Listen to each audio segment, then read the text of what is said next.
Hey, it's Lucas. Welcome back to the Chan. Time to test more banned products. They got banned because they killed people. They did what? Just kidding, none of these killed anyone. I don't think. They just really badly hurt people, which is not as bad as killing, but still bad. Hopefully I don't hurt myself trying out these hurtable products. Moon shoes.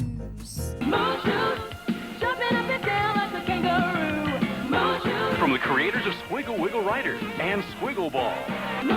Okay, what are Squiggle Wiggle Riders and Squiggly Balls? I might need to do a whole nother video about those. So these are basically trampoline shoes, and they originally came out in the 1950s. The original version of these, terrifying. Looks like a device they would use in war to like get secrets out of enemies. Like, what is that? The metal, the springs. Luckily, those didn't last too long, but then in the 90s, Nickelodeon gave them a cute little transformation and brought them back. And from what I've read online, they never were officially recalled, but they did get banned in a lot of areas and places because of leg breakings and ankle crackings. Just casual stuff like that. I mean, when you're jumping around on some trampoline shoes, every now and then a leg bone is gonna shatter. It's 2023 and they're back on Amazon. Prime shipping, I got this in a day. They're not made by Nickelodeon anymore, but it does say the original Moon shoes. From looking at the packaging, you might think this isn't even gonna fit your gigantic man feet. Silly. Lucas, return it. Nope. They fit any shoe size apparently, and they go up to 130 pounds. Yes, I'm above that, but I'll suck in while wearing them. Let's shatter some ankles. Me trying to understand the instructions. Why is this always so hard? I'm currently setting up the Moon shoes. There's these little slimy bands that you insert into the shoe, and then I have to strap them to the side, I think. Okay, we've got them set up.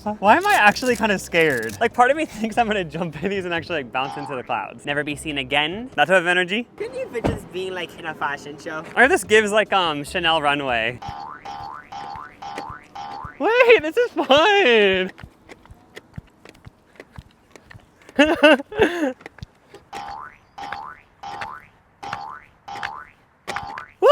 Do you want to try him, Jacob? Yeah, I really do actually. I don't like this. It feels like you're on the moon. It's moon shoes. Yeah, this is scary to me. But I'm gonna Just jump. get me out of these. It's giving me like trauma from like a past life. Sorry. Clackers. Unbreakable Miracle Clackers are for everyone, even the little guys. Do it with both hands for Stereo Clackers. Clackers. These are from the 60s and 70s. I love how in the commercial, the kids aren't even having that much fun. It's a toy commercial and most of them are straight-faced. It was so much more authentic back then. Nowadays in kids commercials, the kids look like they're on acid or something. They're so happy, too happy, in my opinion. Anyway, also from the commercial, this toy sounds like a parent's worst nightmare. Hearing loss vibes. So annoying, like just the bang, bang, bang all day. Like it actually banned because I guess some people clack them together so many times. A lot of times the balls that break and shoot shards of glass and plastic towards the user's face. So that's not good. Anyway, I got some clackers on eBay. They say they're vintage. Just gonna assume they're from the 60s and 70s. Let's hope these are the OGs.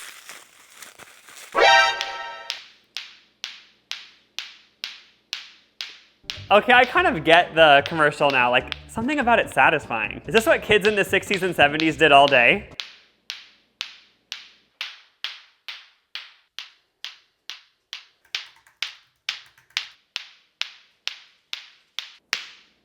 Okay, it's official. People in the 60s and 70s were snowflakes. It didn't even kind of break. I was waiting for the glass shards to smack my facial skin for hours, and it didn't happen. Slap bands. They come in different colors? Yeah! Totally! Slap me! Slap me! Now slap me! Slap! Slap! Slap! I don't know if that's the real commercial for slap bracelets, but I'm emotionally traumatized. Being a little 90s kid myself, thumbs up if you're also a 90s kid. 90s kids unite. It's all about us 90s kids. Being a 90s kid, I obviously remember slap bracelets. According to the internet, they were very popular with teens and preteens. I never knew these got banned, but apparently they did in the 90s because there were some really cheap ones where like when you slapped them, the metal wire came out and poked into your skin and like it hurt people. They got all cut up and stuff. And then in 2018, they got banned or recalled again for the same reason. I'm surprised I never cut myself with one of these because I would smack them on. It wasn't a light slap, it was like I was like straight up just hammering it into my wrist. What? Oh boy. Whew, okay. I feel like I'm playing a twisted game of Russian roulette. I'm gonna snap all of these onto my wrist, and maybe one will break and cut me up. Ow. Ow. Oh, all right. Ow! The last one. Well, I know everyone watching is disappointed I didn't get cut up, but I, for one, am happy. Heelys. Freedom is a wheel in your soul. It's Heelys. Live on the edge. Be yourself and free your soul. I'm ready for my soul to be freed. Free my soul, Heelys. These came out in 2006. I never had a pair. I wasn't really a skater. I wasn't into the skate vibes. Even though I wanted to be a skateboarder, I never fulfilled that dream, so I never was a Heelys kid. But you're never too old to make a change. Maybe I'm gonna become a skater kid. A skater boy, if you will. He was a skater boy. She said, see you later, boy. I never heard about these getting banned, but I guess many schools banned them due to safety concerns. A lot of parents bought these shoes for their kids because they were like, oh, look, it's a normal shoe. Cute. And then their kid would put them on and immediately smack their head into concrete. It just didn't dawn on me that they were so dangerous, Valerie told Berezhinsky. Katrina's sister says, my sister took a few steps and then her foot slipped out from under her and she just fell back. I'm not laughing at this. It is so long ago, so it's okay to laugh at. Like, she's fine. She's got a little concussion. It's so funny doing a news story about that, though. Like, I get it. It's bad someone, like, fell and hit their head, but, like, a whole news crew coming to your house because of that? Low-key iconic. It's giving balloon boy energy. Oh, that family who put their kid in a balloon for clout. Let's take them on the road, honey. Let's put these little suckers on. I know there's so many Heely people out there watching, and you're probably mad that I'm infringing on your culture, but I'm gonna be a Heely kid just for the afternoon. I didn't realize that you have to take the heel out. For some reason, I always thought it was this weird thing where like the shoe sucked up the heel. Like I thought it was this whole machine, but it turns out it's not. Like how do I even get going? Like I remember people like you'd lift up one heel and you would start sliding. Do you remember that? I mean, I'm doing it. I fully understand how that girl took literally 2 steps and then went and just smacked her head. Like, that sucks. I was laughing before, but that's gonna be me in about 5 seconds.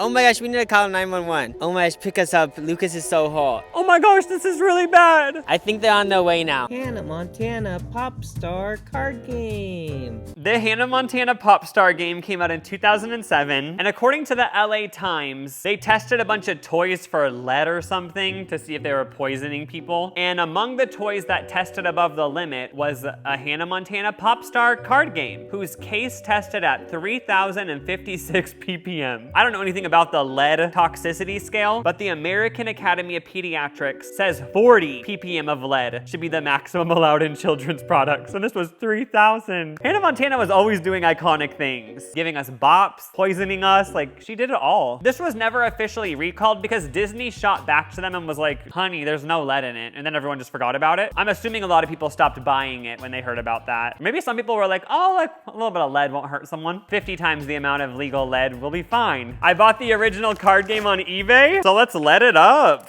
See if it'll cut you up. Oh, did it? No, I've always been cut though. Just like figuratively? Yeah. I've been there. All right, let's see what this is all about. Breathe in the fumes. Ooh! I just know that lead's bad, but then I've always been confused because lead pencils. Wait, is it all a conspiracy? Wait, and we always touch lead pencils in school. I know, and everyone would bite on them and eat them and stuff. Makes you think. It's so funny that this gold poisoned everyone. She was just bored of being a pop star, so she was like, maybe I'll poison all my fans, you know? I get it. Oh, this is trivia. The photographer that once told Robbie Ray to push his tush off her set is named Liza, Eliza, or Lizzie. Lizzie. It's Liza, so you don't get a point. I do feel different than when I started. Wait, I'm not kidding, where are we? Is this a dream? I thought we were in Alice in Wonderland for a second. Whoa! It just hit me. Oh, this is actually fun. I don't think they put lead in it. I think they put shrooms in it. This is fun. Oh my God, it's Mitchell Musso. Flubber. Flubber came out in the 60s. Basically just a little slime, blubber, little jiggly thing. This is a huge craze nowadays, slimy things. So everyone was playing with their Flubber toys in the 60s, but then over 1,500 people got sick from the products, getting these horrible rashes.